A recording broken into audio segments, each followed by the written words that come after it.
First thing I would like to dive into is specifically knowing your numbers. This is a huge mistake that most realtors make, is not knowing their numbers to a T. So again, I want to quickly break this down for you. First, when it comes to knowing your numbers, everyone starts off with a elusive goal of when it comes to making money. So what'll happen is commonly if you say to somebody, what's your goal this year? They're going to go like, I don't know, I want to make $250,000, $100,000, $1 million. What ends up happening is that this is commonly a gross income number. If someone says to you, my goal next year is to make 100 grand, what ends up happening is, even if, let's just say they shoot for 100 grand and then they gross $100,000. What happens here is that that's a gross income number. That does not take into consideration broker fees, marketing, this cost, that cost, signs, lockboxes, all these extra expenses that are involved in making $100,000. You shot for 100 grand, you thought you hit it, and at the end of the day, you didn't walk away with much. This is why knowing your numbers to a T and exactly knowing what numbers to focus on most is the most crucial. So let's just break things down. I'm going to use $100,000 as an example quite often in this course. I wanted to do that where now you can shoot where if you've never made 100 grand before and you're watching this, I'm giving you the numbers for 100 grand. So let's talk about what numbers to actually focus on first. Let's just say your goal this year is to make $100,000. I want you to take a second and think about this 100 grand. Is that gross? Is that net? Or is that saved in your pocket? Three very, very different numbers. $100,000 gross will probably mean you're probably gonna walk away with like 30 or 40,000 bucks after taxes and all expenses. If you wanna have a net taxable income, then you're gonna again have to probably shoot for like 150, 160, 180, maybe 200,000, depending on what your expenses are in your area and depending on your broker splits. Now, what about a net after tax? Now, if you wanna walk away with $100,000 in income after taxes, now you need to be looking at something where your net after taxes is probably almost, I'd say maybe 50% larger, 80% larger, maybe double what you want to walk away with. So if your net taxable is 200,000, you might be in a 50% bracket. I don't know what state you guys live in or what country you're from, right? The point I'm trying to make here is that they're very, very different numbers. And lastly, I'll even say to you, if you want to walk away with $100,000 clean, not only after taxes, but I'm saying in your pocket in net savings, 100 grand saved. Not only you have to have a higher net income. If you're adding $100,000 to literally your bank account at the end of the day, that means your net after tax, because you got living expenses, is probably going to have to be, think about whatever you want to save and then add on your living expenses. So if you live on $5,000 a month, you're gonna have to basically walk away with an after-tax income of $160,000. If you spend $10,000 a month and you wanna save $100,000 total in that year, you're going to have a net after-tax of $220,000. These are things that nobody pays attention to. So when you're goal setting and or vision casting, which we're gonna talk about second, you have to take these things into consideration. Think about it like this. If you wanna walk away with $1 million, gross, $1 million, net taxable $1 million, net after tax $1 million, and then you have net saving $1 million. All very different. Wait till we even just try to get to investing $1 million a year, because that means you're gonna obviously have to have money that you're gonna be saving and then investing, because you're not gonna live with nothing in your bank account and investing $1 million. There's a very different way of setting goals when you actually see where every dollar is supposed to be going, and this will drastically change the numbers and the metrics you're going to have to essentially hit every week, every month, every quarter, every year in order to achieve your goal. This stuff changed my life. I went from making 100 to well over $1 million a year in like less than 24 months because of the specific shifts, the different ways I was looking at goal setting. Let's talk about the actual numbers now based off of the fact, I'm gonna do it off of a gross and then off of like a net savings. So I'm just gonna break this down. If you wanna make $100,000 gross income, broker splits and everything else, let's just say your average commission is $10,000. You gotta sell 10 homes per year. So if you're gonna try to sell 10 homes per year, well then you're gonna have to track the remaining part of your metrics, which is how many calls a day are you making? How many conversations a day are you having? How many leads are you generating per day? How many of those leads are you now setting appointments for? The next one is going to be how many appointments are you now conducting from the amount of appointments that you've set? How many contracts have you signed? The next point is how many referrals have you asked for? How many people have you added to your network this week? So again, if you only have like call it 3 people that have referred you business in the past, how do you get that to 4? We call them professional partners, all right? All the guys who are coached by me, we call these professional partners, people who professionally are partnered with you in your business. That could be your sphere of influence. That could be past clients, current clients. Doesn't matter, right? The point is that these are people who are referring you business, and you want to make sure you're adding people to that list of people who can potentially refer you business, right? So you're adding to your network, your sphere of influence. How many people have you added this week? New people that you. If you're getting massive value out of this video and you want to work with me personally, make sure you check out the first link in the description down below and schedule your free consultation with myself and my team. Now, of the contracts you sign, how many of those deals closed? Right? Because you're not going to close 100% of every deal that you signed a contract for. And you're going to see conversion ratios between each metric. On top of all of this, not only has it closed, how much money did you generate per deal? If you track all of those metrics so far, you're now going to see that for every call that you make, it will equate to a certain amount of dollars. It's actually pretty amazing. That's why I'm telling you it's so important to know your numbers. You can actually download my productivity tracker down below. You have the productivity tracker, and what you're gonna do is that you're going to complete it, and then every week you can just log it, okay? Very, very simple, right? Or you could just log it in your Google Sheet every single day. Very, very simple. And then every month you just total it. Keep it easy. If you know your numbers of, again, like this is only 10 transactions, right? I'm not talking about hundreds and thousands of transactions a year. I'm talking about 10 to try to gross 100 at a $10,000 average commission check. Now let's take the example of somebody who wants to save $100,000 after paying taxes and after paying all their bills. So again, we're just gonna use an example of someone who's, let's just say, has $5,000 a month worth of expenses, okay? They want to save $100,000 after that year. So that means their net after taxes is going to have to be $160,000. I'm just gonna use a really conservative estimate of 30% for taxes. Again, wherever you're at, add or subtract, doesn't really matter. Say 30% for taxes. So for 30% in taxes, that means you're gonna have to generate an additional 30%. $160,000 is 70% of what number? So it comes to around $230,000. Again, I'm using round numbers. So the point that I'm trying to make here is that your net before taxes now it needs to be $230,000 for you to pay your taxes, for you to then spend $60,000 on your living expenses, and put $100,000 in your bank account. This does not include any expenses in your business, broker splits, or anything. Let's just say you're at an 80-20 split. So if you're at an 80-20 split with your brokerage, and we're going to use a really healthy number of $2,000 per transaction in cost. Let's break this down. Now again, this $230,000, this is before any expenses, before your broker split, before any cost of doing the business, right? Whether you have a salaried assistant, marketing cost, you name it. Just to do that, let's just say we talk about without any expenses except for a broker split. We're already talking about making nearly $290,000 at an 80-20 split. That doesn't mean, again, if you have a lesser split, you got to make even more than $290,000, and that doesn't even include expenses. What I want to break down here for a quick second is, let's just say it costs you $5,000 a month to run your business. Between marketing costs, expenses, maybe you have a part-time assistant, you have all this extra cost involved, software systems, whatever. $60,000 on top of that. So now you're gonna take your $230,000. Now you're gonna add 60 grand to it, and then you're going to divide that number by 0.8. And you're going to get roughly $360,000, right? 362.5 to be exact. That means if you like to save $100,000 a year and you live on $5,000 a month in expenses and you have a 30% tax ratio, that means you need to generate $360,000 in gross commissions in order to walk away with $100,000 in your pocket. This is a very different goal, a very different focus, right? Or in a way of doing business, right? And numbers that you're gonna have to hit, right? Knowing your numbers is so freaking crucial because this is a very different result in very different actions that need to be taken here versus the person who's gonna be generating $100,000 in gross commissions. I hope this is blowing your mind, because when I learned this is life-changing stuff. And again, now you're shooting for $360,000, and now you need to take all the measures that we talked about: calls, conversations, leads. Now this is all based off of you closing 36 transactions at $10K a month. So now you have to close 3 deals a month to make $360,000 a year at a $10K average. Now again, if your commission's higher or lower, do your math. Now you need to know is like, okay, if I'm gonna close 36 transactions a year, you're gonna divide each number by itself, right? So now it's like, okay, my closed transactions is 36. How many appointments do I need to conduct? So again, now that you're broken down your numbers, which again, you're doing $360,000, this is 3 transactions a month at $10,000 per commission, which is $30,000 a month, $360 a year.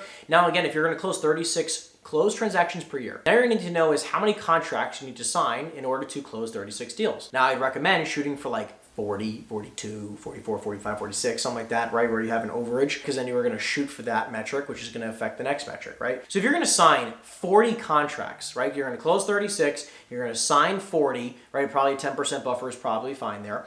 And then what you're going to have is that now, based off of the contracts you signed, let's go back one tick here on the metrics here. The next one behind that one is how many appointments you conducted. So I'd recommend probably doing 4x that. This is per year, guys, okay? But I'd probably do it off of a 9-month year, because if you're putting a deal in contract in November, it might not close before the end of the year. Let's try to do it off of a 9-month year. So that way you can cram it all in, where you know that you're going to do as much as you possibly can in the first 9-10 months of that year to guarantee you're going to hit your goal closed before the end of the year, right? Because essentially once you're in November, December, you're working for the next year already. You're going to do 40 contracts signed. You're going to try to do 4 times that in appointments conducted. So 160 appointments conducted per year. Again, this is to make 360 grand, guys. 160 appointments on a 25% ratio. Now, I'm not saying that you guys suck and you're never going to sign a contract, which is why you should multiply it by 4. I'm saying is that I'm a fan of going, like, shooting bigger, right? And by the way, 160 appointments per year is only like 15 appointments per month. And 15 appointments per month is like 3 to 5 appointments a week, which is not insane, right? Which you should be setting, if you're doing 360 grand a year at a 10K commission, you should probably go on an appointment just about every single day. And I'm including listing appointments and buyer appointments, right? I'm not just saying just listing appointments here. We'll get to the way structure, how to structure everything later on in the course here. Now that you've gone on, you're conducting 160, you probably have to set 200 appointments because people are going to cancel. So I probably shoot for 200 appointments set. On 200 appointments set per year, you're going to have to go one step back, which is how many leads do you have to generate, which I would probably recommend generating something in the realm of 4 to 5 times that amount. So if you're generating 4 to 5 times that amount, if we just take 5, that's 1,000 leads a year you need to generate. Let's just call it 84 leads a month. 84 leads a month breaks down to about 3 leads a day. That's every single day, 30 days out of the month. You're just saying even 90 leads, right? So at 90 leads, that means how many conversations do you need to be having if you're going to generate 3 leads a day? Well, if you want to generate 3 leads a day, you probably have to have somewhere between 30 conversations, right? You're probably going to get a 10% ratio. So that means you have to have 30 conversations a day. See how simple this is, guys? Like, it doesn't have to be crazy hard to make a lot of money, but you're going to break down your numbers. Okay, well, if you know you're going to get 3 leads, right, you probably have to have 30 or more conversations a day. I'd even err on the fact that I probably would have as close to probably 60 conversations a day. I'd probably double that. I want to guarantee you're going to make this money, guys, right? I'm trying to show you how simple it can be. And this is at a 10K commission, which I'm going to show you how to make way more than that per deal. But I'm just trying to give you a really quick, rough, conservative average here. And if you want to have 60 conversations a day, you're probably going to have to be having somewhere between 2 to 5 times the amount of calls. And if you're wondering how on planet Earth would I have 500, 600 calls a day, get a dialer. Now you understand what it means by knowing your numbers. So now that you understand your numbers, and again, like, this is why I try to explain this stuff first, because if you don't know where you're going, which is like setting a goal for this year, now I want to quickly go over for you what a vision looks like for 20 years down the road. So the next question you got to ask yourself is, like, where do you see yourself in 20 years? Do you want to be retired? Do you never want to have to sell real estate ever again? You know, again, like, where do you want to be in 20 years? I know in 20 years, I'm going to be 48 years old. I'm 28 now. I mean, it's insane for me to even think about it. I've been in the business almost 8 years. For me to even think about where I was at the very beginning and having this type of setup and thinking, I mean, it would be night and day where I'd be today. What is truly most important to you? How much money do you want to have in the bank? How much do you want to have invested? How much do you want passive income? How much active income do you want? Do you even want to have to rely on an active income? Because I know a lot of people who might have family members, friends, or someone close to you who has to work at 60, 70, 80 years old because they didn't save enough and they didn't make the right investments throughout their life. Like, these are things you have to think about. Because if you say, in 20 years, I would like to retire, well, then you need to then do the math and say, okay, well, how much money do I need to have, call it invested, in a really conservative 4, 5, or 6% interest, where I can conservatively make X amount on my money. Let's just use a 5% ratio. So that means, or a 5% return on investment. So that means if you have 100 grand invested, you're going to make a 5% return. Which I know you can make more. I'm not trying to say you can't.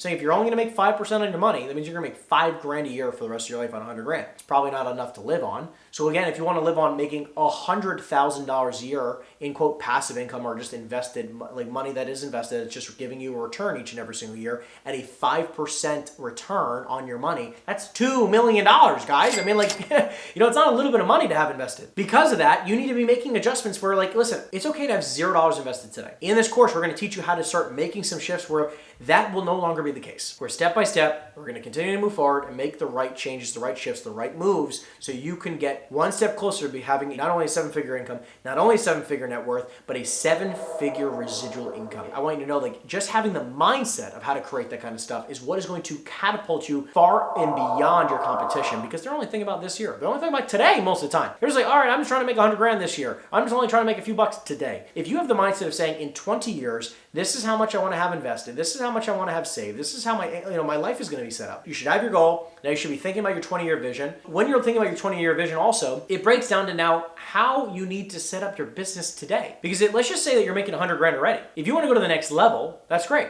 But having the vision of like, what do I want to be known for? What is going to be my niche? Am I going to be focused on luxury? Am I going to be focused on investor business? Maybe it's commercial. Maybe it's first-time home buyers. I don't know what it is, right? That's your own vision. What do you want to be known for, right? The blank realtor, right? Like you want to be on billboards everywhere. Whatever your vision is, that is going to be the main focus, which should drive where you want to be by the end of this year. Because if your goal is to have $2 million in the bank in 20 years at a 5% return on investment, where you can make $100,000 residually for the rest of your life, right? And then it'll slowly go up or whatever, right? If that is your end goal, then guess what? It's going to be very different than somebody who wants to live off of $1 million residually in 20 years. Just understand that, again, whatever your vision is going to then impact your goals, which will impact your numbers, right? It's all very, very important to pay attention to this stuff. And if you want to be retired in 20 years, you need to be saving and investing a lot of money. So if your goal is only 100 grand this year, I would tell you, you need to increase your goals. If you are only shooting for 100 grand, I would tell you probably one of the smartest things you could be doing right now is enhance your goals. So if your goal is to make $100,000 a year, I would challenge you on that, because it is not going to get you as fast to your goals as you think it might. And I assure you, you're probably going to want to shoot a little bit higher. I mean, guess what? It's okay if you shoot a little bit low. It's okay. I shot for making 100 grand when I never made 100 grand ever in my life. Scariest thing in the entire world, but I wanted to make 100 grand. Then I shot for $1 million. And it took me 24 months to get there. I didn't hit that first year I shot for it. I made 2-time college dropout. There is no reason on planet Earth that I should be making $2 million plus a year, other than the fact that I said that I could. I just said I could, and I believed myself, right? I sold myself on the fact that I could make a lot of money. So therefore, I'm making a lot of money. This is what I'm trying to tell you. It starts with your belief systems. The next part that we're going to talk about, again, is your belief system, because your financial thermostat will drive everything in your life. And if your belief system is out of whack, that will impact your goals. That will impact your vision massively. Because if the first thing under your head is, I can never make that kind of money. No one in my family's ever made that kind of money. There's not any way in heck that I could possibly make that kind of money. Like, if you are having those thoughts right now, that is a problem. And guess what? There is a number that I could probably say to you right now, like, I don't know, probably like 100 mil. Like, I'm probably not going to make 100 million next year. But that's crazy, stupid thinking. It is not stupid if you've never made 100 grand yet before for you to say, I'm going to make $1 million next year. What's stupid is if you say, I'm going to make $1 million next year, you run all the numbers, you break it all down, you get really clear, and then you don't do it. That's stupid. There's no point of even setting the goal in the first place. Set a goal that you can commit to, because the number's somewhat irrelevant. If you can commit to doing more, why would you not do it? If you break the numbers to net $100,000 at the end of the year, and you go, well, that's too easy, I'm going to shoot for more. Great, do it. That'll increase your income. But at the end of the day, if you set all these goals and all these metrics, and then you don't do it, you're only inhibiting yourself. There's really no point. Your belief system is going to drive everything. And I know it sounds stupid, but one simple thing you can be doing to enhance your belief system is incantations. The way an incantation works is not, I'm going to be rich, I'm going to be rich, I'm going to be rich, or I'm motivated, I'm motivated, I'm motivated. No, it's I'm going to be rich because I do the things that I say that I'm going to do every time I say it. Saying that out loud and telling the people around you, I'm going to be rich because I do what I say I'm going to do when I say I'm going to do it. That is building discipline. It will remind you how you need to be disciplined each and every single day. It started that simple for me years ago. I know before that was even just win the day. Win the day. That was my chant every single day. Just win the day. Hit my metrics. That's how I knew I was going to win the day, right? Every single day that you could do something just that simple, write your goals on your mirrors. Have it everywhere. Have it on a post-it note in your car, the mirror in your bathroom, everywhere. Be surrounded by positive energy. Like all these type of small little things you can be doing will enhance your belief systems. And by the way, really quick also, a side note on belief systems, if you are around people, the closest people to you, whether it's your colleagues, your family, your friends, or whoever who's around you, if they don't believe in you and or if they are very negative people and they say, how could you possibly think that you would ever make that type of money? You're crazy. Get the heck away from these people. Get around people like me who say, damn right you can make $1 million even if you've never made it before. Damn right you can make 100 grand even if you've never made it before. Damn right you can. Yes, you can. I believe in you. Positive people are going to accelerate your growth, okay? So in regards to your vision, like we've talked about, it is also very crucial to understand, not only like, because we talked about niche really briefly, which is again, like, do you want to work with investors? Do you want to be a luxury realtor? Do you want to work with first-time home buyers? What, like, you know, if you're in commercial, what asset classes do you want to focus on? Do you want to syndicate real estate one day? Do you want to flip homes? Like, what's the end goal? You might not be in that niche right now. You might never have sold a piece of luxury real estate ever in your life, but if that's the niche you want to eventually be known for, part of your vision, you're going to have to slowly build into that business, which then you should be prospecting and working with and networking around properties in the luxury market. If you want to focus on investors, then guess what? You should be probably prospecting and networking with investors. It's all relative, right? Like whatever you want to do, just prospect that and network with that. I mean, like again, this is oversimplifying things, but like it will drastically shift how you do the business and the tasks that we talk about later in this course. Whatever your vision is, you're going to want to start focusing on that direction. So again, what ends up happening a lot of times is go, I just want to make a lot of money and just prospect everything. That's not going to work. What is your vision? Prospect your vision. Now that you have your vision set up, it's also important to have the end in mind. So if you say like, okay, well, in 20 years, I want to be making $5 million a year.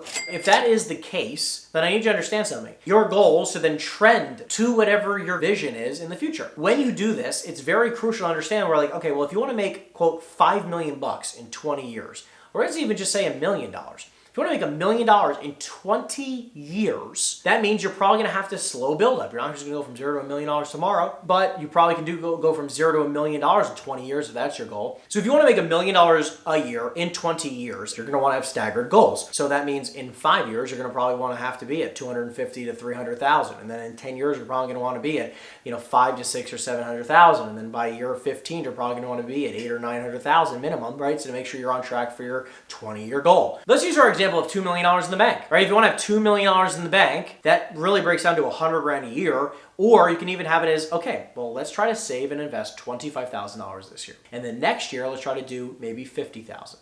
And the next year, let's get to 75,000. And the next year, let's get to 100,000. And then every year afterwards, you can increase it by 10, 20, 30, 40, 50,000 bucks, whatever it is, right? Like obviously you might skew higher, but every year it's going to have, minuscule jumps. Even if this year your goal is to save and maybe invest 5, 10, 20 grand, like doesn't, whatever your goal is, but you're going to want to shoot for whatever that long-term vision is to make sure you're on track, right? So if you get there in 5 years, right, like whatever your staggered 5-year goal is, to make sure you're on track for your 10, make sure you're on track for your 15, and make sure you're on track for your 20-year vision. That's what this is all about knowing your numbers, because if you don't know your numbers, you're just going through life aimlessly. It doesn't make any sense. By the way, if you want to work 60 or 80 hours a week for the rest of your life, then keep doing things the way you've been doing it. If you want to learn how to work 10 hours eventually, or 20 hours a week eventually, you need to see things as I see them here, which is having staggered goals, where this year you might work 60 or 80 hours. Next year, the goal is to only work 50. The next year is to only work 40. The next year is to only work 30, and you're eventually going to dwindle it down. And yes, by the way, just being mindful in logging this information is one step closer to actually getting there. This is literally the vision casting and the goal setting around your entire life. And I would urge you, by the way, do not go to the next module until you have your spreadsheet created, and for at least a day, you're logging your numbers. Because the next steps, all the things you're going to learn, are going to be secondary. This is why we said don't skip ahead to just understanding and tracking your metrics. Very, very important. And again, you can start with a Google Drive, and you can use my productivity tracker very easily, which is down below. Other than that, guys, I'll see you in the next module. If you're getting massive value out of this video and you want to work with me personally, make sure you check out the first link in the description down below and schedule your free consultation with myself and my team.